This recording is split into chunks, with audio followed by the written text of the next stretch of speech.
Hello. Hi, Welcome everyone. To the show. Oh, I got it. Don't Go worry. ahead. Don't worry, Ian. Hey, everyone. Welcome to the show. This is Big.Tobacco. Every time I say it, I forget the name of the show. It used to be a different show. Mhm. And the cancel police came. Took our name away. Yeah. Now we're Debanked us. Yeah. We got deplatformed. After having no platform, we got that platform removed. Yeah. Crazy. Now we're on Truth Social. Yeah, we're We're gonna make our own thing. I'm on Trumbull. Trumbull. Yeah, I'm on Trumbull. It's where you can say Nazi stuff. That's Twitter. Oh, I meant Twitter. I thought that Elon Musk called it Trumbull. Catherine's been listening to a lot of Taylor Swift. She's walking around the house. She's singing all the songs. Nazis. She's like, la, la, la, la, la. Travis Kelce has a big fat hog, a big old veiny dripping cock. La, la, la, la, la, la, la. Hamlet. Travis, I put your whole nutsack in my ass because I've definitely had sex before. Travis's penis is not small. It's big. It doesn't seem like if you got to write a song about your husband's cock being huge. Mm-hmm. I think maybe it's not. Yeah. Well, Ariana Grande did that for Pete Davidson as like a sorry I broke up with you. Right. Here's a song about how big your dick is. And then everyone in Hollywood took a line at like a little deli to line up for Pete Davidson's. I think Pete Davidson is some kind of Epstein figure where he has dirt on everyone. And so everybody has to compliment him and be nice to him. Yeah, it's very strange. I've already diverted us from Taylor Swift. Sorry about that. But yeah, I don't know. I don't think it's, I bet you that, I will say, can I say? Mm-hmm. I bet you that Travis Kelce has a big Sure, dick. it'd be weird if he didn't. That would be really weird. It's a giant guy with a baby penis. Does that happen? Yeah. Why? Some weird I don't know. hormonal disruption? You were bad in a previous life. Yeah, Taylor Swift dropped a new album and it's disrupting the economy. Everyone's got to talk about it.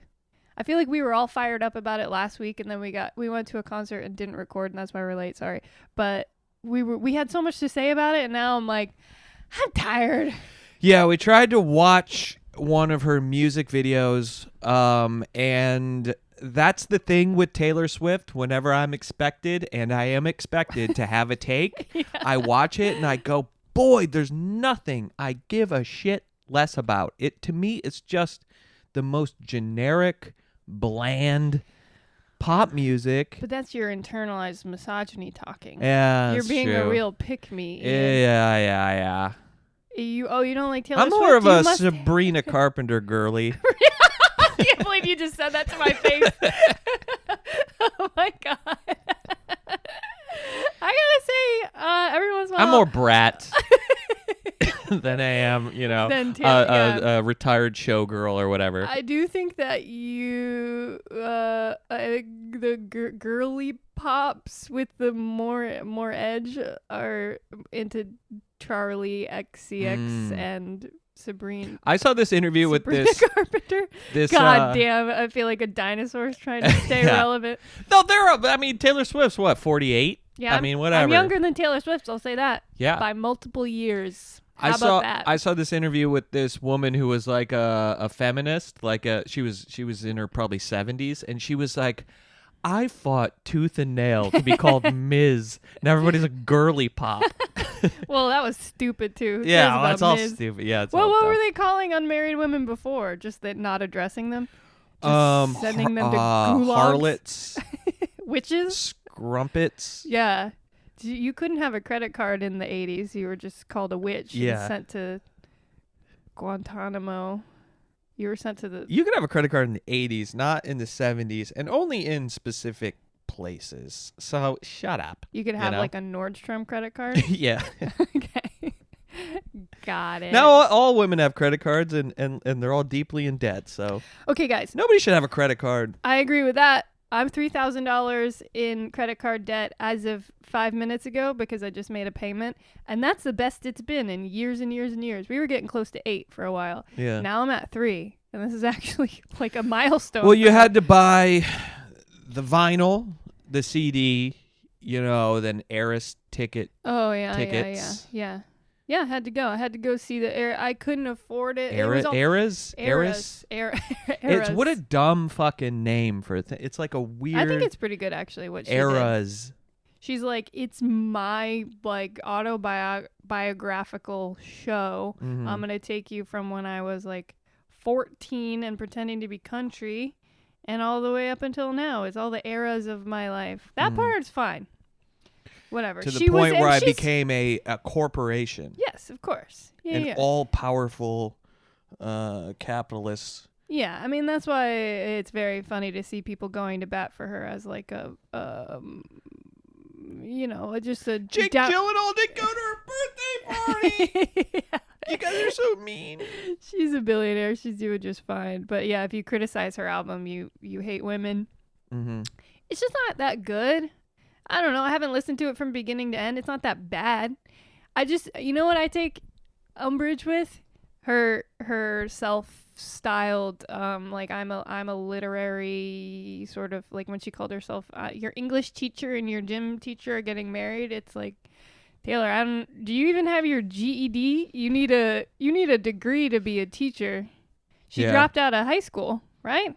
I don't fucking know, man. That's like I don't know, and I don't want to know. All right. I think that really, it's the same as Drake.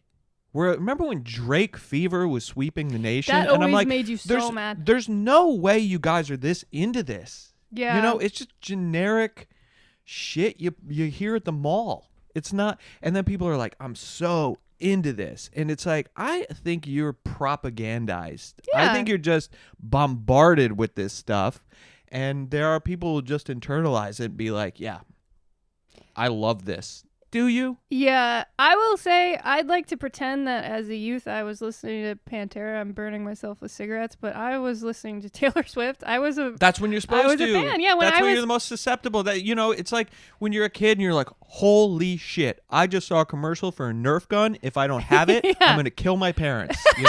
It's that stuff. And but women when you get in their older, 40s you go, still have that somehow. Yeah, you're supposed to like get the Nerf gun and realize that this didn't change my life. Do you think? And then you go like, and then you grow, and you go, I need something else. Do you think it's self-infantilization because there's nothing else that life is offering us right now? So I have to be baby.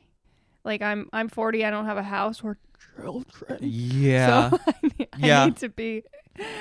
I don't know. Yeah, and she knows how to speak to those people, Yeah. but also I think it's a lack of just music in general. Well, okay, back to the wordsmith thing. I don't think she's an unintelligent person, but like just we watched a video, I think it's called Ophelia, the song, or Life of Ophelia or something, and I get a little, I haven't read Hamlet in a long time. I'm pretty sure that's what Ophelia is from. Yeah. But it feels to me, I've been listening to a lot of Kate Bush, and she's got a song called Wuthering Heights, and she does all sorts of historical and literary references in her music, and I feel sometimes that Taylor is going, that's me, I'm also that, and I don't think that's true. I don't think it's true. You're calling yourself a wordsmith, and then I'm like, wait, what did you just say? I keep it 100 on the land and the sea? What is that? Mm-hmm. What's that about? I'm not impressed. But then again, as the song kept playing, I was like, I could see this in the background of a party and just being like, all right, it's kind of catchy. It's not going to be like a call me maybe all-time earworm thing, but it's like a party. It sounds okay. It's not party music. Her voice is like flat and grating to me. I just wish she was the right amount of famous. I wish it was for middle school girls. Yeah. She pops up every so often. Whatever. She's playing some, like televised award show or something that you're not going to watch, but this thing where she's her own economy, and I go to the movies and it's like, why are all the movie posters Taylor Swift at the movies? Because she knows how to market herself in a way that's like insane. Everything has become a commodity, every part of her. Yeah, and now I think she's realizing like the hate or the whatever, like irritation she elicits in people like us is just as profitable as the people who love her. She's right, though. I mean, she's savvy. She issued a statement, which is like, I think her downfall is, at the height of her popularity, she was not seemingly online, which is such a gift and a privilege that you can be the most famous person in the world and you don't have to be tweeting and posting front-facing videos, but she's doing that now for some reason. And she was like, I just want to say that this is all part of it. This is show business. If you're talking about me, positive or negative, it's all good. Yeah, I welcome the chaos. Yeah. You welcome the cash. You do bitch. welcome the cash. You fucking giraffe ass bitch. Leave me and my family alone. That's the thing. I don't inherently hate her, but it's exactly like you said. The way that she has permeated every part of your life, where you almost feel like you have to have a take. And sorry, my take's not that good because I don't think it's deserved. That's all. She's fine. She's not horrible, but she's not one of the greatest artists of our time. I don't think she has half the talent that Beyonce has, and I know that they're always comparing. They're like two of the most famous people on the planet, but like you understand why Beyonce is a pop star. I do think she's kind of a droid, like a personality-less droid. Yes, but, I mean I have a similar issue with Beyonce. I wish I was more articulate and I could like express. I mean, like music is supposed to be this visceral kind of emotional thing, and it's become this commodity like everything else, and you just always feel advertised to and exploited, and that there are these big corporate entities that are always influencing you and trying to suck every dollar out of you, and that's just everything. And this is just another one of those things. And it's even more frustrating, I guess, because I'm not the audience. At least sell me something that I give a shit about. But I don't know. As soon as you feel like you're just a customer, they're just trying to milk every cent out of you. It's comic book shit. She'll do, here's my album. Here's the special deluxe version of the album. Here's the one that has all the lyrics printed on the inside. Here's the one that comes with a coffee table book. And it's like, I mean, we can at least acknowledge that that's like, she's not your friend. She's trying to get as much money out of you as possible, which I think is a little sinister when you already have all the money in the world. She has enough money to just go away. She's got everything she could possibly need. She's on top. It's over. Yeah, and how do you have an emotional connection to a corporation, which is essentially what she is now? Yeah. Man, it's so frustrating to talk about it because it's like I don't give a shit about her at all. I mean, we're already like, it's been exactly a week since the album came out. We're already kind of over it. It doesn't sound like we are, but last week it just seemed so much more present everywhere you went. And now the thing that was really frustrating me last week is there was a New Yorker music critic whom I love.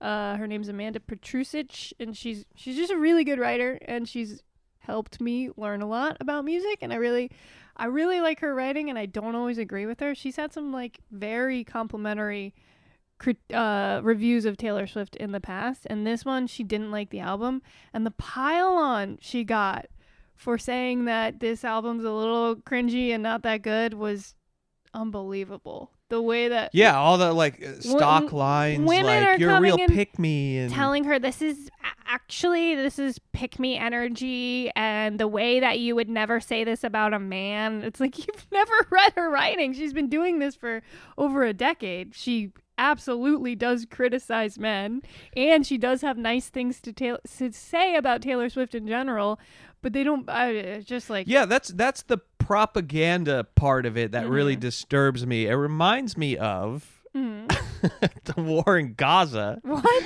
Because people just say, you hear the lines, they're using human shields. There's no starvation. Why are there fat Gazans? Stuff like that. The war started on October 7th. It is all the on and on and on. It's like, you didn't come up with any of those things you're saying. Yeah. They just were incepted into your brain, and it's the same thing with like and it's like this overarching problem where there are these powerful entities, and then they control the conversation, and then you start seeing people behave like automatons, like it's a bots. way. It's a way to combat nuanced thought and discussion. And it's just bizarre and kind of upsetting that has moved into the art world, and if you can even call it that. It is an absolute bummer to see somebody. I don't listen when I really like something. I don't like it when people criticize it. I'm actually pretty sensitive with that, and I need to be better about it. Where I'm like, me too. Fuck you. I really like that, but like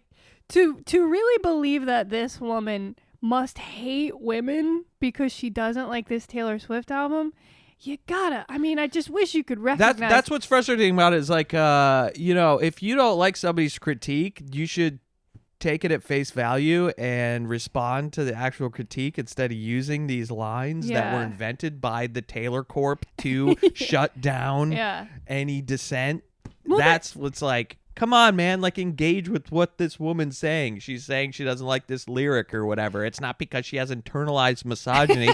Go read her articles about other female artists. This lovely single mom raising her daughter. I follow her. She's great. I just really love her. And it's like, what are you talking about? I feel like I know her at this point. I don't, but like just to see these criticisms, people have never even seen this name before, thinking that they've got her whole number. They've got her all figured out, and they're being so cruel because she critiqued, which is her fucking job. She critiqued the album of your favorite corporation. Meanwhile, Rolling Stone gave it a perfect a 5 out of 5. My God. They're just completely terrified, No, I mean, when I actually saw the woman who wrote that review, I was like, this is completely irresponsible. She's a Swiftie, clearly.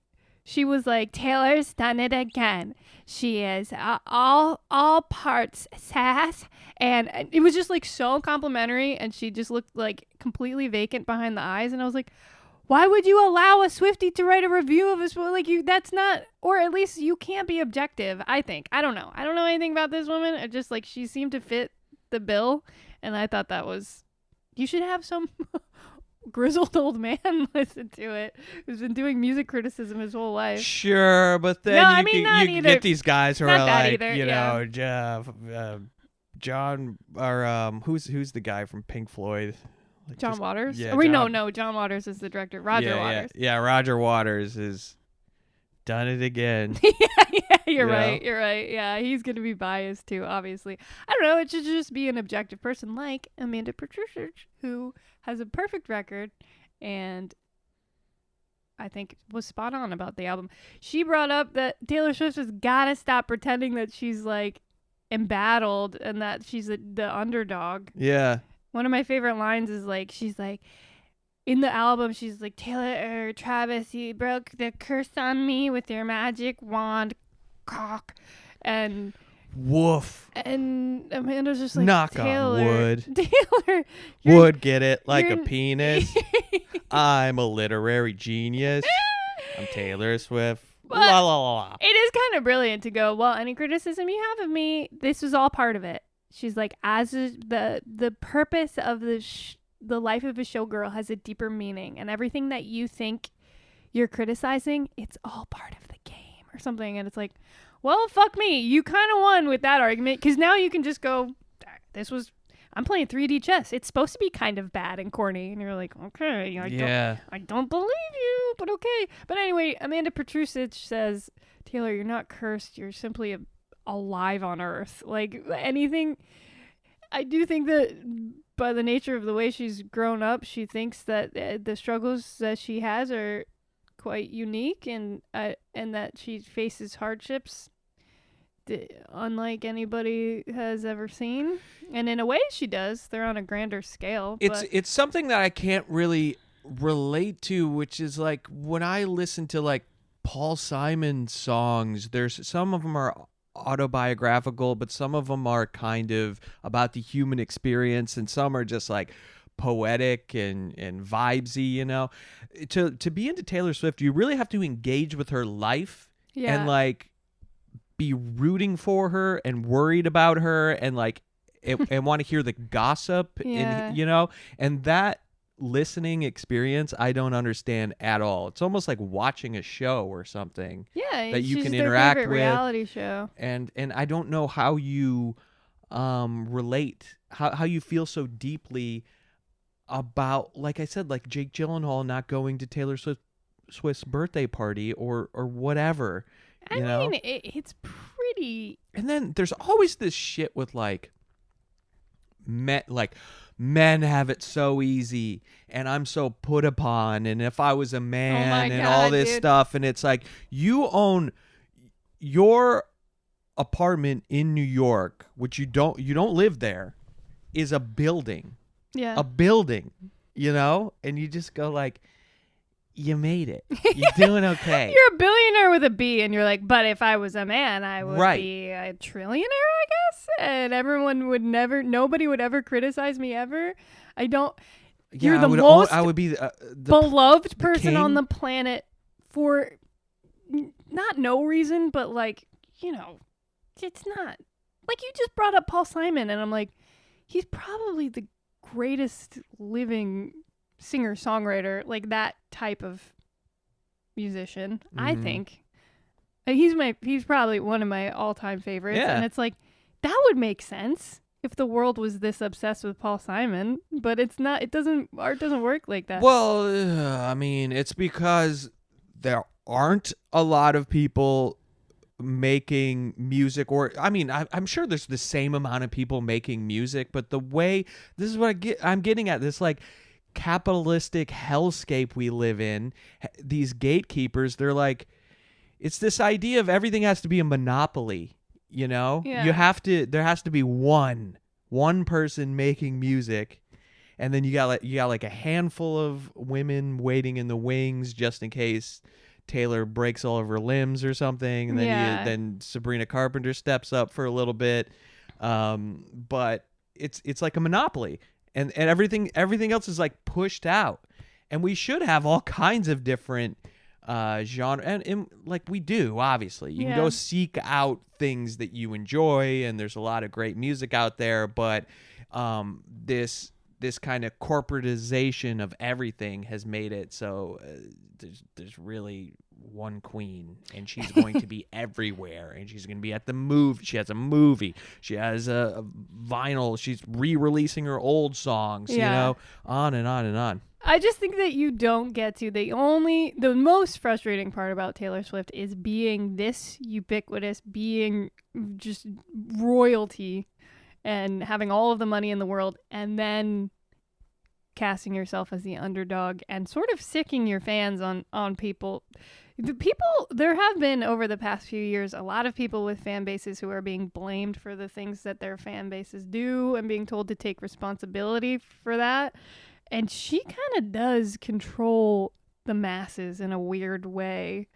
People can get doxxed and like harassed and stuff. The way she uses like identity politics to sick her fans on people is, I mean, I don't know if she's doing it as much anymore, but wasn't there some documentary about her or something that we watched? Yeah, Miss Americana. Yeah, and they like buried it. Like her team figured out how to like get it lower on. Oh wait, no, sorry, that was her documentary. There was like a documentary. Yeah, it was all about her and that guy Scooter. How you gonna be named Scooter? He's Dude, dating fuck that Sydney guy. Sweeney, by the way. Well, good for him. Yeah. He landed on his boobs. Yeah, he did. Anyway, yeah, I don't know. But it was all about her like basically how she knew that he was going to do the horrible things that he was accused of, selling off her catalog or something like that. And then she kind of manipulated the talking points around, Me Too, and so it was all like calculated theater. Yeah, very much so. Like it reminds me of like when Hillary Clinton was like, sure, Bernie Sanders wants everybody to have health care. Sure, me too. Yeah, great. But is that going to solve sexism? Is that going to solve racism? Sure, yeah. Healthcare is fine. It's like, God, if only there was something. There were so concrete. many opportunists around that time that are like, wow, this is going to work out great for me. You Yeah. know, I will never do anything wrong ever again. Yeah. God. And believe me, because believe women, you know. You know what's frustrating is Taylor Swift. She's like the last one to get in before the Nepo train.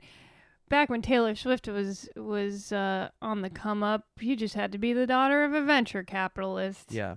But now it's like That's still nepotism, right? no. In my definition is like, yeah, rich people will get a leg up, but nepotism is blood related. You You have to have somebody that's related to you in the industry. in show business I guess as that a makes whole. sense. Like You have to have somebody like high up in the business. Yeah. Or whatever, presidency or whatever, who declares you the next big thing. Just a little extra disheartening where it's like, ooh, who do we have? Sabrina Carpenter, the daughter of Scientology queen, Bart Simpson voice. Not daughter, niece. Gracie Abrams, J.J. Abrams' daughter. It's just going to be like Kelsey Spielberg is the most famous pop star in the world. And it's just like, well, you can just buy your kids whatever. Remember when M. Night Shyamalan tried to do that for his daughter? But he has no like sway over what people like anymore. So it just like fell flat. He made that movie Trapped or something like that. With Josh Hartnett? Yeah, where he goes to a concert and he's a serial killer or something, and the cops are trying to find him. But the entire concert is his daughters. Yeah. And then like, and she like sings way too many songs. And then she gets like kidnapped, and then she's playing she's doing it like a cappella singing, and it's just and then she released that album. And I'm sure it flopped hard. Damn. You'd love to see it. That's yeah. Sometimes it does work out, but you also got a slew of like women who are models now, whose parents or somebody. I was gonna say rebuild their face. Well, yeah, Bella Hadid, who's at least like her mom was a model, but like people who are at least rich enough to just buy a new face. That's a different, even if it's not direct nepotism, it's like that's back to the old just like extremely rich people. When it comes to modeling, it's a dark and troubling industry, but it used to be like, oh, look at like Kate Moss, I think, was just like a street urchin, like, oi, please that, and they were like, well, please sir, can I have some heroin? They're like, well, aren't you cute? And she became extremely famous. But now, like, that was kind of a cool part of it, where it's like you could be impoverished, but every once in a while you win the genetic lottery, and now you're on top, baby. Yeah, I don't know if that's even better, really. But of course not. It's fucked up. But now the fact that rich people's kids can just buy a face, and now you're a model, it's frustrating. It's akin, I think, to being an AI model. It's like, well, there's no luck or chance or anything in here. This was all just... That's where it's all going, too, because with this new AI technology, I mean, all this stuff is going to take an even more nefarious turn, where corporations are just going to make their celebrity. There's a new AI actress called, like Guinevere Hollywood or something. Yeah. Yeah. I don't... They're making a full animated AI movie right now that I don't know if they're gonna. Yeah. It's just we're all gonna. It's gonna be thrust upon us. We're all eventually gonna accept it, especially as new generations come in and they won't have experienced what life was like before it. So it's just gonna be like, that's entertainment. That's show business, baby. Mm-hmm. What's the problem? Especially when it's animated stuff. But I mean, obviously, when animation from human beings becomes obsolete, we're losing such a big part of humanity. We are stripping away what it means to be alive, and we're not going to be able to pinpoint. We're eventually not going to be able to pinpoint why we feel so hopeless. It's because there's no point in being... This honestly must have started with the Industrial Revolution when people stopped, when things started becoming automated. I mean, I just think we're slowly chipping away. Yeah, there was some movie, I saw some old movie where it's a bunch of guys sitting around debating like how the invention of the car is going to affect people. Wow. And it's And they talk about this with like housewives in the 50s when Betty Crocker started making mixes and you started having like machines that like washing machines and vacuums and stuff. You lose your sense of purpose. And I know that. Yeah, and then it's like you start making like some people will still make like artisanal furniture and stuff, even though you can go buy some plastic thing that's made in a factory or whatever. And it's, I guess that's good, but there's something about being a human being that's creating so that they can contribute, and if it starts to become like this like hobby, less and less people. I think that's one of the reasons that there's not as many big bands or whatever, is because why would you sit and play a record and try to learn the guitar part to some Led Zeppelin song if you can just go on your computer and beep boop bop and there you go. And like same with animation and everything else. It's going to be, especially art and more like cartoony stuff. Yeah. It just generated. And who gives a shit? You feel that with AI, you feel the pull of convenience where it's very attractive. Yeah. I can't get on my soapbox and say that like the idea of AI is completely like that. I don't even see the point of it when it can.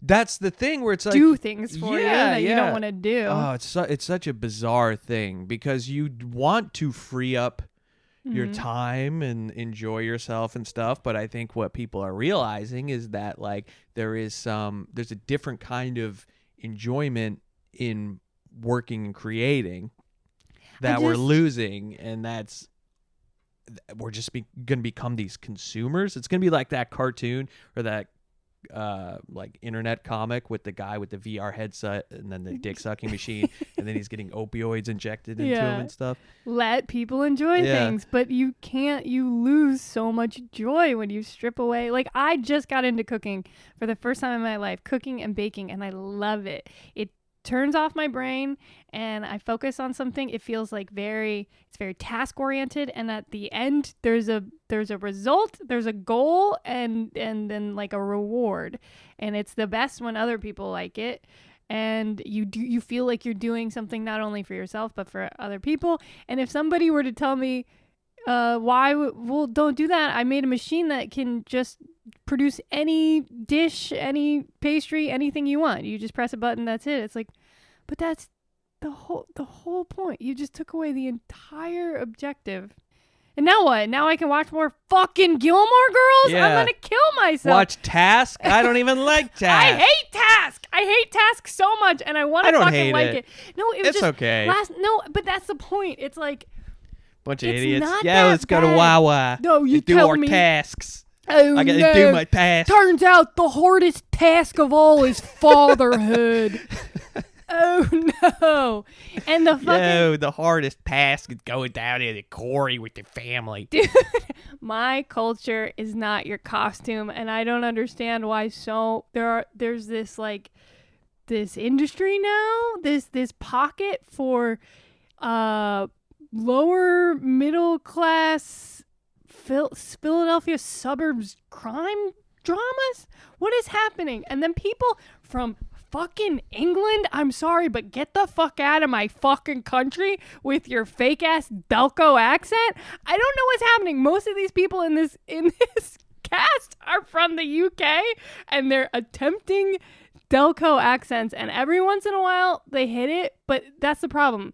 You're not going to do it 100% of the time, so you kind of forget. You're like, they're talking, and then they'll be like, oh yeah, I had a fucking Yingling, and then I got some water ice, and I'm like, what are we doing? What? Also, Mark Ruffalo, sorry, just don't do it. The one guy who's like looks like Chris Pontius, I think he's from New Jersey. He kind of nails it. Well, the guy in the new episode that sounds like Novak from from Jackass. There's one guy in the latest episode we watched who I think they took out of a methadone clinic. Like I don't see how that's a working actor outside of. He has to play a meth head. And the girl, the young girl. No, fuck her. She stinks. Really? I think she's good. Stinks on ice because can do the accent, but she can only do it about 50% of the time, which is it reminds you that she's an actor doing an accent. When she does the accent, it sounds right, but it's not natural. I don't know how to explain it. This accent is so hard to do, and it's become this like badge of honor for people to try. And it's like, oh, okay, but now I'm just reminded that you're an actor who doesn't speak this way, and especially when my entire family talks like this, this is wrong. It's wrong. It's fucking wrong, and I don't get it. They're like, I go down the creek and they get the quarry, and I fucking we gotta move this fentanyl. We gotta move the fentanyl now, not yesterday. Now, yesterday. Yeah, this is what I'm saying. Every once in a while, they'll be like, I went to the store on Tuesday, and then by Friday, oh yeah, I remembered that. That's how people fucking talk. I don't care. Listen, folks. We found mold in our coffee maker. Catherine, calm down. And then I had to put a bucket of instant coffee in my coffee to feel anything. And now I actually feel like you gotta chill. The biggest task of all is just calming down. I can't do it. Yeah. Okay. Anyway, what do you like task? I kind of like it now. It's not bad. Okay. That's really. I think they all sound great. They sound. You don't think that they go in and out? No, it's absolutely true. And then there's always the one guy who's got it. You know, like that guy. That guy, like the methed out looking guy. He's great. He's clearly from there, right? I don't know. I don't really hear it with him, to be honest. Forget it. I don't think he's anything. I think he's just doing it lightly enough that it doesn't sound overdone. I think in the latest episode, the best guy is like the main guy whose name I don't even know, but the one who looks like with the ponytail, Chris Pontius, who's from New Jersey, and that's probably why he's the best at it, because he at least heard it a little bit growing up. Mm-hmm. But if there was a show with Michigan accents, I would not watch it. You'd write your senator. Yeah. Yeah, I do. I mean, I like the accents, but it's weird to do. It kind of makes me understand why. Like, you know, sometimes you'll hear Jewish people or trans people or whatever being like, why are they casting people who aren't... I'm finally on board. I'm like, just cast people from Delco if you want to do this, because this is a mess. It's inaccurate and weird and wrong. I feel like... well, they need star power. They need Ruffalo. Yeah. Ruffalo's he's like the worst one. Yeah. Because he does like a regular accent and then throws in one word every so often. Water ice. He will say Tuesday. water ice once an episode. God, what a and then, dumb accent. And then he'll go back to business, and it's like, why? Why are we doing this?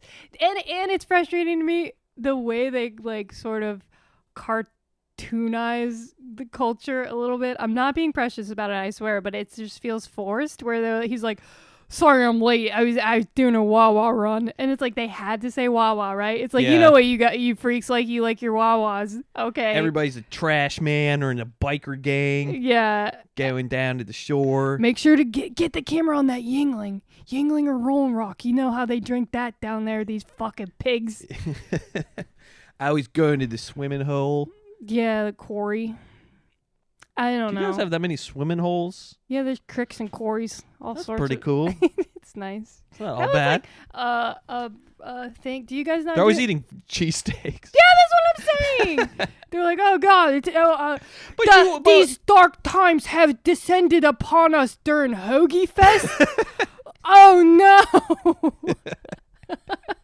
It's so ridiculous. Do you guys not have quarries in Michigan? No, that was I don't a think thing so. After school, we got lakes. Go swim in the quarry. Oh yeah, They're pretty great. We just have industrial waste, bodies of water, runoff, watering holes. That's why you all talk like that. Yeah, because of the nuclear incident. Yeah. I honestly think that the 3 Mile, is it 3 Mile or 5 Mile? They're different. They're two different ones. But I think at 3 Mile Island, it directly created Jackass. Yeah. No, Bam's whole family. Yeah. Grew up there. Yeah, they're all. I know. That's where I was born, Westchester. Yeah, not that's far. why you're like that. Uh huh. Yeah. So, think twice before you. You would if you were to watch that show and they didn't have hoagies and Wawa, you'd be like, yo, none of this is accurate. I don't think there's a fucking palm tree. I don't think I would think that. I wouldn't think about it. It does feel, if ever, it's just like the accents. It just feels unnatural the way they've done it. The like this meth head guy in the latest episode. His background is just a crisp, clean Flyers logo. And it just feels a little clunky. It's like, it's just signaling Philadelphia, right? Remember, this is about Philadelphia. Yeah, that's true. Wawa inserted, Rita's Italian Ice inserted clunkily. They made a show about my hometown called Battle Creek. It was Vince Gilligan. He made it after Breaking Bad. And they just shot, it's crazy because some of the stuff was shot like in bars I've been in and stuff. But then a lot of times they're just driving down the street and there's just palm tree. They just did such a bad job. And they're like, I got to go get a soda. And it's like, come on. You got to say pop, right? There's nobody on the set that's telling you. Did they try to do those, I'm so sorry, regular sounding nice accents that you guys have out there? No. Okay. They didn't even try. It's the guy from the Mayhem. The insurance commercials or whatever. Yeah. But and then also like, I mean, it was kind of a comedy, but it was pretty insulting. It's like, oh, there's somebody out there that's killing people using maple syrup, drowning them. There's a syrup mafia, and they're feuding, and I'm like, oh my god. So that is a comedy, right? That's like people being beaten to death with cheesesteaks in Philly. Yeah, it's definitely a comedy, but it's not like it's like a cop procedural drama comedy thing, kind of. It was on for like half a season or something. There's a little bit of like last night. Two characters they have a thing in a diner, like a serious moment in a diner, and you're walking out and you're like, oh fuck, that's the Lanark Diner. That's cool. I love that spot. That felt subtle, and you just notice it in the background. And you're like, wow, they actually filmed there. That's awesome. I just don't like this like bright signaling of Philadelphia that doesn't feel natural because I don't understand I don't think anybody that I know, like even with Mayor of Easttown, I don't think anybody that I know who lives there was like super tickled by that or jazzed about. Well, yeah, because you guys are like the freaks. The freaks in the zoo, and we're all watching you, so you're not gonna enjoy it. You're gonna be like, "Yo, hold on a second. Yeah, I don't like that. That's the hell? not how we talk." What the hell? I was just out there. I was at the Eagles tailgate. You're turning on your Netflix or HBO or whatever, and you're just covered in Philly cheesesteak and whiz, yeah, and you're like, how dare you? It's a mirror, you know? How dare you? Is That's this how what you it see is. me and my family? Yeah. Yeah, because they're like, look at these gritty dirt people. And they're always wearing camo jackets. I don't know. It's like... that universe, because it's the same universe, right? Mm-hmm. I'm pretty sure. It's really dingy and Yeah. dark and like, Yeah, they're like... everything sucks over here. And it's like, it's a really lush area of the Yeah. country. It's very like, woodsy and kind of pretty. They just It's make... like, everything sucks. Everybody's got to do their tasks. There are too many tasks. I can't do all these tasks right now. Just a guy trying to get a cavity filled and pick up I'm eggs. overwhelmed with tasks. And everything. My baby died because there are too many exhaust fumes. Everything seems like it's just covered in exhaust. They're always cold. Yeah. They're always cold no matter what time of year it is. They got to put their camo jackets on. Everyone's a cop. Everyone is a cop. Or in the FBI or something. They're all either cops or informants. Yeah. If they got a ponytail, they're an informant. And if they have short hair, they're a cop. That's all. And I find I'm at a point in my life now Okay. where I can't do monologues. I find monologues extremely grating. I feel a panic when they begin, and you don't know how long it's going to go. The last episode, this character did a monologue about her abusive boyfriend in order to sort of like level with she's a not suspect. She's not even trying to do an accent. She's just trying her she's got damnedest. Like a Jamaican accent. Yeah, to cover up her regular accent. She's just trying to, she's just focusing on the English language. Yeah. She's really just, like kind of trying to key into just not slipping into exactly. You know. And I don't know. I find myself when I'm watching things, I don't want to be such a cynical hater that I can't just enjoy something because I'm like, well, that's not like real life. People in real life don't do monologues, and therefore I can't get into it. It's like, it's a fucking show. Obviously, it's entertainment. Every once in a while, I enjoy a monologue, or at least I'd like to think I do, but it feels so clunky. No, I don't think. I think monologues have almost no place in a show that's trying to be like gritty and realistic, unless somebody's like at a funeral giving like a eulogy or something. Like, you don't speak at people. These two drug dealers sit down. He's like, when I first moved to the United States, and I was like, here we fucking go. Yeah, and there's such a difference between somebody monologuing or like telling a story or explaining something. And also, I think monologues are the hardest. Well, like, obviously, I don't think this is one of the hardest things you can do as an actor, because it's so unnatural. And when that woman was giving her monologue about her abusive boyfriend, she starts looking off to the ceiling, biting her lip, sighing, and I'm like, it's just like acting. I feel like I'm in acting class again, having to watch the most like hammy, annoying person really do their best. If somebody's wearing like tights and has a sword or whatever, like, you go, yeah, this is acceptable. This is the world we're in. This is how these people talk. But if you're in a police station, this is all the things. In that being said, I'm probably gonna finish the show because just what the fuck else am I gonna do? There's nothing, because everything's automated now. I have to watch fucking Task. There are no more real life tasks. It's just that's the problem. Task. They've took away it's a fantasy. all of our tasks. It's not realistic. There are no more tasks. ChatGPT does it for you now. But everything I said, from the accents to the signaling of oh, this is suburban Philadelphia, to the monologues, it's just this bright spotlight on acting fake. It just takes me out of it. I can't get lost in the show. Yeah, also Mark Ruffalo's so famous now, you're just like, that's Mark Ruffalo. Yeah. That's a problem I have a lot of times with movies and television shows. Like, if somebody's so famous, you're like, that's not Batman. That's not even Batman. That's not That's not the real Batman. That's Robert Pattinson. That's not Twilight. Batman. That's Edward Cullen. We saw One Battle After Another. Speaking of movies, I love that movie. I did love that movie. I liked it a lot. Me too. It's I got lost in that. And it was 3 hours. I was like, let's keep going. Yeah. I'll do another. Yeah. Keep it coming. Yeah. Such a wacky movie and I unexpected and bizarre and fun.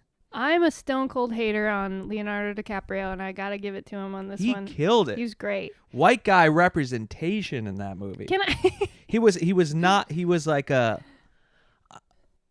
progressive, but not annoying extremist, really, yeah. like fringe guy who was trying to fight injustice and stuff. It's like, damn, dude. But also just like a good white man. Ian was in the theater going, just standing up. Leo! That's me. That's actually me up there. I would also like to say that I feel like he gets too much hate for dating 22-year-olds. I don't think that's that bad. I think if it's your prerogative to hell yeah, dude. Not you. Hell not yeah. You, but like if it's your nice. If you're number one, the richest man on the planet, how about that? Let's start there. If you have all the money in the world and it's your prerogative to not settle down and to sort of be a Peter Pan, and you just want to date young ladies for like a year at a time and then move on, I don't think that's that big a deal. People project, and like it makes women feel objectified, and they're like, "That's me. He wouldn't date me," and Yeah, therefore but I'm also mad. it's a career thing for them, right? Like, Yeah, you of remember that old course. Chappelle bit about how the president is so famous that you're like, hey, suck my dick. There's a career in it for you. Yeah, Now yeah. you become famous. No, like it's that type of thing. 100%. But whoever his new 25-year-old girlfriend is, all of a sudden you'll start seeing her in like Gucci ads and perfume ads, and like it does launch a career, and that's transactional. You know who else did and- that huh? for people? Harvey Weinstein. Okay, that's different. You know, This feels it's the same this thing. feels more. This And feels that's more you don't mind consensual. that. It's consensual. Sure. But I mean, when Russian ladies go on, The bigger Leo's head gets, though, the less consensual it's gonna get. Here's the thing about him, though. I think maybe because he's solidified in our minds as like a sex symbol from the 90s, like a baby face sex symbol. As he ages, I don't see him as old. I see him as like, he looks haggard, but he doesn't look old, if that makes sense. Like, he doesn't look 50 to me. I don't know if he is, but I think he's approaching 50. And he's just kind of ageless because of who the lore around him. Yeah. And also I just think he has kind of a young face that he's abused. He's just like bloated and like drank too much and everything, but he still kind of looks young and seems younger than he is. Does that make sense? Yeah. I just like the movie, you know. I'm not really interested in his personal life. That's cool, Ian. That's really good. Yeah. That's good improv. That's good. Really, really helping Improv? out the yes anding. Keeping What am I the supposed to ball yes? rolling. Okay. You know, you are on cocaine. I know I am. You are. I know I am. But you got to keep up. You got to keep I up. can't get a word in. That's good. That's not good. That is good. People love that. What I think's funny about this movie is that it is the most I'd like almost like radical movie about these people who are taking over ICE detention centers and blowing up places, and like these like left-wing activists, radicals, and the right in this country right now is mad about Bad Bunny because they do not consume art. There's this movie in theaters made by one of the most successful and famous directors working, and it is like a complete critique of the right wing and authoritarianism and kind of the Trump administration and all these things, and it's not subtle. And nobody's mad about it or upset about it because these people are just worried about the Super Bowl or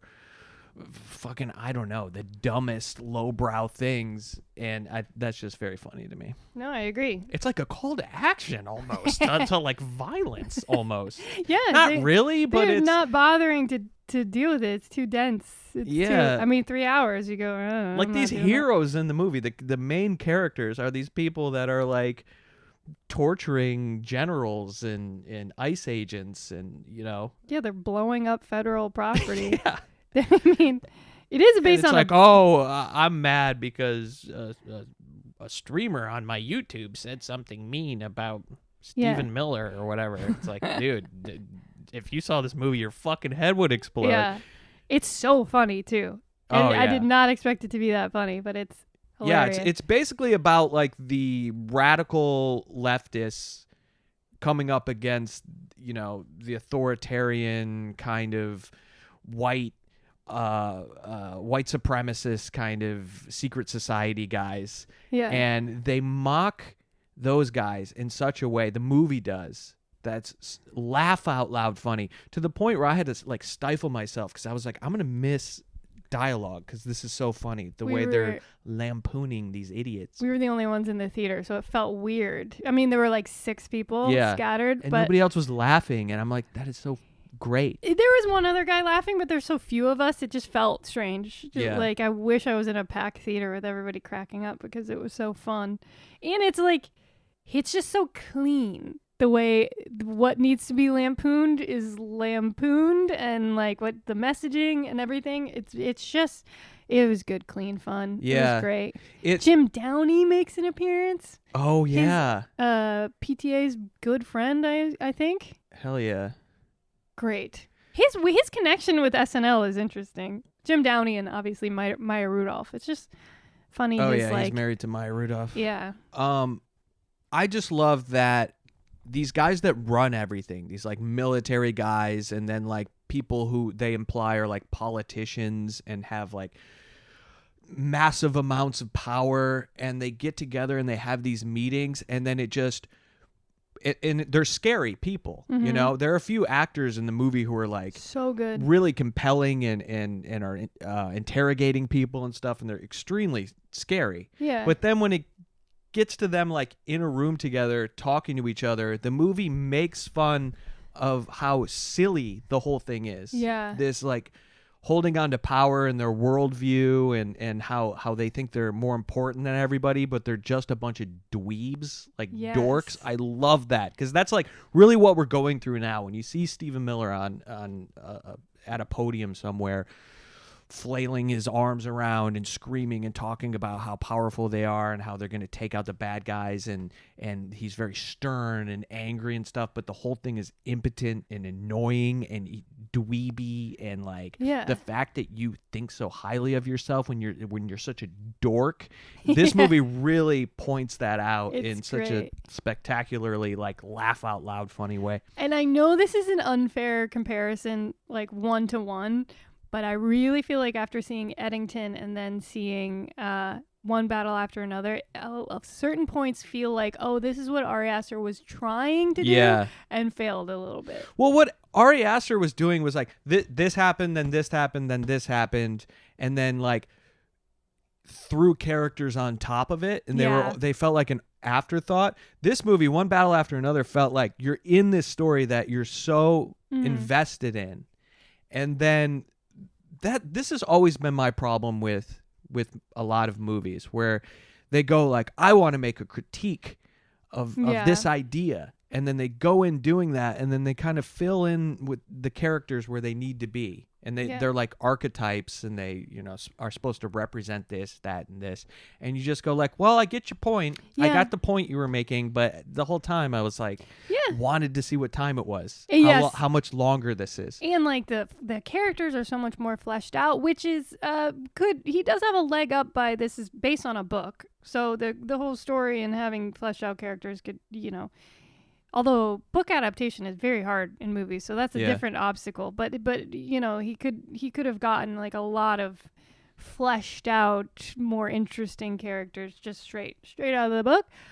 But also, it reminds me of like cooking or baking, where it's like everything does. But I'm kidding. It's just like you can throw a bunch of ingredients together, but it's not always gonna come out right. You need subtlety and nuance, and it just felt so much better done in this movie, where it's like I don't know, Emma Stone's character in Eddington is like so flat. I think it's because she's meant to represent something, and she does that. Her character does that, represents somebody that is sad and falls down the QAnon rabbit hole. But then you're supposed to, once you like communicate your idea, you also have to add a little extra stuff. Like Leonardo DiCaprio's character in One Battle After Another is this like left-wing radical, but he's also he drinks and smokes too much weed, and he cares about his daughter, and he's paranoid, and he has this relationship with his wife that's strained and stuff, and you're like invested in him, the guy, and then you can later think about the implications, how it relates to the world we live in, and So you're saying that Ari Aster sort of did it on purpose because it served the story, and it would... No, I don't think he did it on purpose. I don't think he did a very good job, and I think this is where a lot of writers fuck up, when they go like, I have this critique, this cultural critique that I want to get out there, and they go, I'm gonna write a movie and like illustrate my point through the movie. And it's like, okay, you did that. Yeah. But first of all, a lot of people have this cultural critique, or Ari Aster was just kind of reporting on what happened during 2020, right? Yeah. I want to revisit this. I want to show you how crazy it was. And he did, but I didn't give a shit, for most of it because I was there, you know, Yeah. and it, you know, we didn't hate that movie.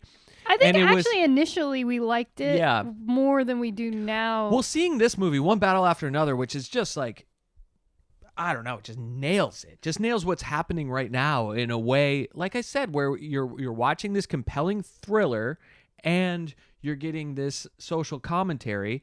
And maybe, you know, I don't know, I think we talked about it on the podcast, revisiting 2020 was interesting and made you realize how it was such a turning point and we are where we are now because of all this crazy shit that happened. But watching a movie that's about now it makes you like anxious and Yeah. it's so much more compelling, and watching a movie about 2020 kind of makes you feel like sad. And yeah. like, you know. Especially because, I mean, it was just like a little messy and chaotic. Like I said, a lot like cooking. So in the way that it's like, okay, this is like a decent lasagna, but then it gets kind of crazy and he throws some chocolate chips in there and you're like, whoa. All right, I don't know what's happening. Yeah. Everyone's dying. Spoiler, but it gets so fucking crazy at the end to the point where Yeah. you're like, wait, now it's kind of like a homicide thriller. It just felt like it didn't know what it was. Yeah. And then also like a movie like that where you're trying to make a point and you're just only really making the point. If I disagree with parts of your point, then I'm really going to check out a little bit. Whereas Yeah. if you're making a movie with a very compelling plot and a lot of compelling characters, I might forgive some of your cultural critiques that I don't necessarily Yeah. buy into. It's kind of like, I don't know why I'm casting so many aspersions here, but just from, as we said earlier, just from a critical, objective perspective, it's kind of the issue that we sometimes have with Jordan Peele, which is, Yes. this is the message of the movie. And it's kind of hard to get lost in it when he's just like signaling over and over and over Yeah. again what you're supposed to Because it's like a dumb person's version of like a highbrow thing where it's like, ooh, this movie's a metaphor. It's like, I don't know, most movies are, you know, Yeah. and it's not supposed to leap out at you, and the fun is kind of picking it apart. Although One Battle After Another was they were shouting the message at you in a lot of ways. There are a lot of different messages, you It know. didn't feel that, well, yeah, I guess The you're right. authoritarian Yeah. guys are losers and dorks and like I think it just didn't feel like taking your medicine. It felt like eating candy. It's like, I don't know. Yeah. It was like it was well embedded into it that it was just like, it was so much fun yes. that you don't, Oh, that car chase was you so don't interesting. focus on it as much. Yeah. Yeah. But we saw that. What was that other movie we saw? Holy shit. The day after, because we have this AMC pass, we see everything. I was so excited for Daniel Day-Lewis to be back. I was like, fuck yeah. And Ian was like, he better be an oil man in this movie. It's called Anemone. Yeah. And it First of all, strike one. Yeah, I know. They're like, oh, I know what I'll do. I'll write a screenplay no one can fucking pronounce. Anemone is about an Irish guy, and he's so Irish that he has to live in the woods It's because very no one can handle it. Task-esque, Yeah. where it's like, good Lord, do Irish people ever have a nice day? Jesus Christ. Just like brothers drinking in the woods, fighting each other because of their PTSD. It's like, because dad hit them with a belt, and also because of the troubles. oh, like, and they're molested. Yeah, and and like, a priest oh molested my them. God, dude, pick one. Pick fucking one. that movie really. Sean, I don't- Sean Bean, Daniel Day-Lewis, and the woman who plays his mom, they're all fucking heavyweight, excellent actors, and you're like, I'm tired of this. How did a 3-hour movie feel like a breeze, and the next day, an hour shorter, that movie, it was such torture. And I can't say it was bad in terms of like just not being well made. It was just so unenjoyable. Well, I heard this movie. It's about the Troubles, and you're like, That was kind of my Yeah. I thought that's your fault. based on the trailer. So I'm like, let's go. Yeah. And it's like, no, this movie's about a guy who was involved in the Troubles, saw some shit, moved to the woods to drink himself to death, or not even. I don't know if Yeah. they drink a lot, but and his brother goes to try to find him, and then it's just they're in the woods and they're very sad. They're so fucking sad, but then they're mad, then they're drunk. Then they're monologuing. Talk about monologues. That monologue about the priest that fucking... He took a shit on a priest? Yo, what? I don't know. I was starting to disassociate during that part. Like, Daniel Day-Lewis is the only actor on planet Earth who could do that monologue. It still felt cringy, but, like, less so because it was him. But at the end of it, you're like, thank God at the end he goes, did you believe that? Because I was like, is this supposed to have happened? Because this is the most ridiculous thing I've ever heard. Did that happen? Did that not happen? Do I give a shit? No. Fucking buck up, motherfuckers. Yeah. I know you're having a tough time over there, but Jesus Christ, don't you ever go to the pub, listen to somebody play the fiddle. I don't know why all Irish media has to be the most depressing shit. I've been to Ireland. It's very fun. There's music everywhere, you know. Everybody's big fucking fat red faces smiling everywhere you go. Why is everything just like... And look, I like some of that. Like, what was the one with Colin Farrell and... Oh, Banshees? I mean, that's so playful, though. Yes. That's funny. Because that movie understands the Irish... I don't know. There's levity and misery. There's some enjoyment and depression and stuff like that. This movie was just like, we're Irish. It sucks. Everything fucking sucks. The Irish have a tendency to ruminate in their own misery, like kind of romanticize it. Yeah, but it can be done beautifully. Of course, yeah. And well, this was written by his son, which, I mean, talk about nepotism. I know. Like, fuck you, dude, man. This really should have just been a student film somewhere, but because he has access to, like, all the resources in the world, this first draft movie became, like, a fucking worldwide... Also, there was a ghost horse with a big cock in it that makes no sense. He just goes... Well, I guess it makes sense. Reason, see it for that. What? It's like watching Howard the Duck for the Duck Tits. You watch that in the first 5 minutes. If we were to have like what's the Mr. Skin or whatever? Go watch Anemone. Fast forward about 45 minutes in, and you'll see a cartoon horse with a big long dick and a human face on it. Also, okay, this is a spoiler, so if you don't. No, not me. Anemone spoilers. The movie is like, so the brother goes to find his estranged brother who lives in the woods because he saw some shit during the Troubles that fucked him up, and now he can't didn't see some shit. He did some shit. He did some shit, and now he's got to go live in the woods, right? So he's got this son, the brother that's living in the woods that he's never met, who's now a teenager, and the idea is like the one brother's going to bring the other brother back to meet his son because his son's all troubled now because he grew up without a dad, and you go, okay, so he goes to the woods.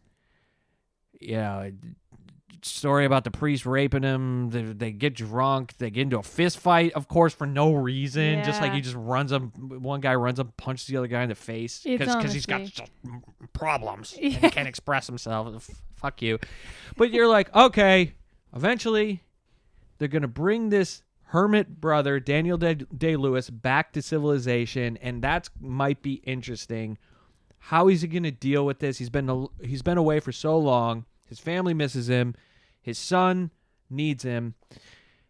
And then as the movie goes on, you're like, no, they're not going to end it with him coming back and, like, you know, the door opening and there's his son. They're not going to end it like that because that's the only fucking part that's interesting because now they're just, like, camping and fighting and drinking and just sulking, and this can't be the whole movie. And, of course, that's how it ends. What a cop-out. He gets home.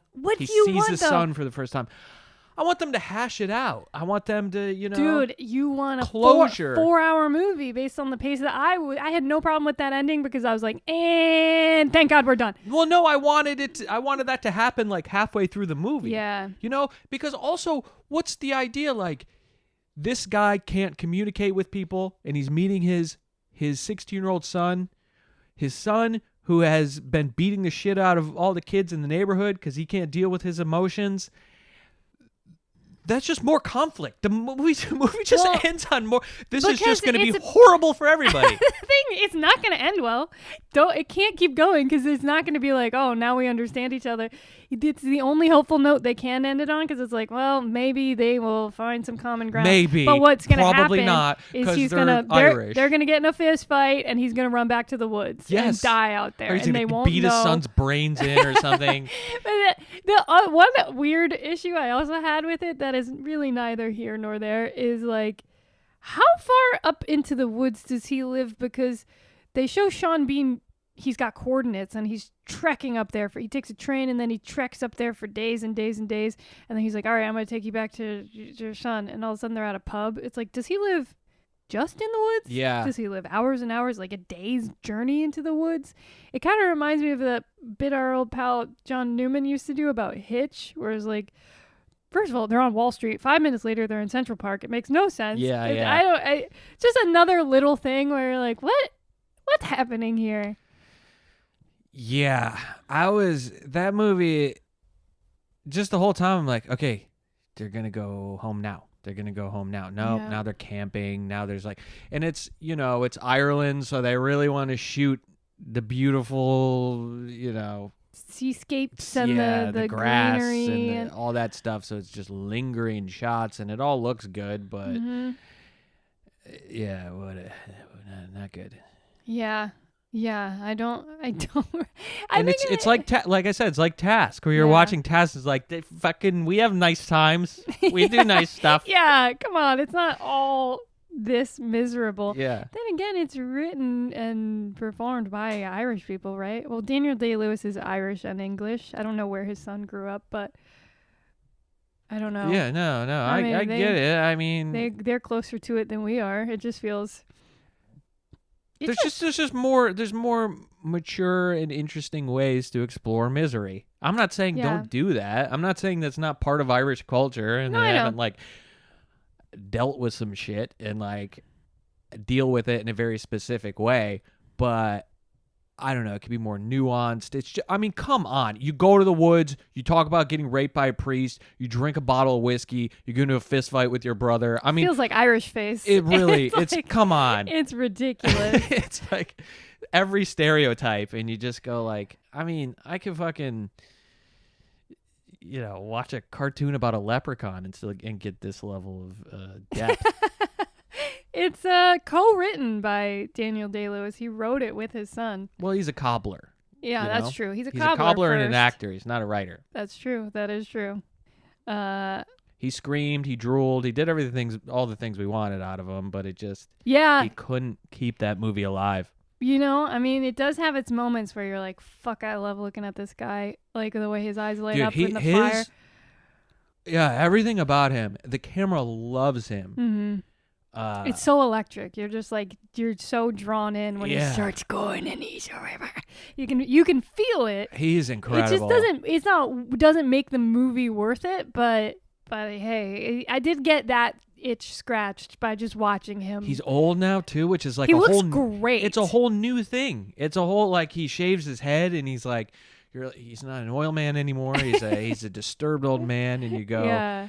And like you were saying with monologues, he's got to do all these monologues, and you go like, God, there's one fucking guy who can do it. Yeah, it's any true. monologue you got. I think like if you're in 8th grade and you're in a screenwriting, competition or whatever, or like you failed the class, you could take those monologues and he could eat them up. He could do any of them. He could do that one on Task about his boyfriend beating him up, and he would be like, whoa, that's crazy. Yeah, he's magic. He's like one of the greatest living actors, if not the greatest living actor. Yeah, he's got to be the best, right? He's so fucking good.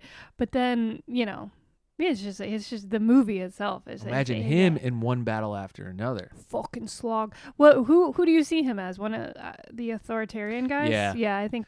Oh, how about fucking Sean Penn, everybody, dude. There's one of the great. Him. Oh my God, he plays the main antagonist in One Battle After Another, and oh my God, yeah, dude.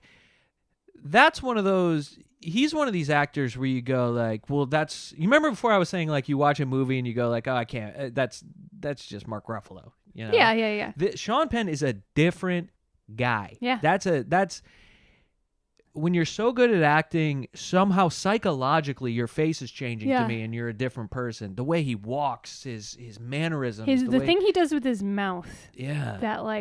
That he puts his bottom jaw out and then he puts his lip over it. He's just like, he's so disturbing. I've always loved Sean Penn. I think as a person he seems probably like a nightmare, but I was young enough to not find I Am Sam like weird or bad at all. I just thought he was brilliant and I would cry, and I had the soundtrack and I loved that movie.